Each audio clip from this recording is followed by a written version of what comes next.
We have a 2024 Mercedes CLA for front and rear dash cameras, and also a Ghost 2 Immobiliser. So the rear dash camera, as you can see, is placed at the very top. If you come around to the front of the vehicle, once we get inside, we have our GNET cameras on here, which is the G-ON4 Pros. So these are the cameras that we have installed. So it's got the Sony Starburst lens, 4K on the front, 1080p on the rear. Now with this, on the Ghost 2, if I try to start the vehicle will come up. If we try to reverse the vehicle, it will shut the system down.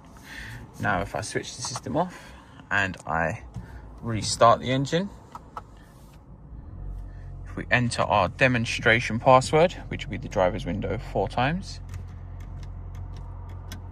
we get 2 flashes on the bottom left of the screen. Once we have our 2 flashes, we can now put our foot on the brake and change gear. Obviously it works forward and reverse, no matter which way. As soon as you switch the system off, if we now restart the engine again, the Ghost has automatically been activated again. So if I try to drive, it will shut the system back down, as you can see here. Obviously. And that is how the Ghost 2 will work on the Mercedes vehicles.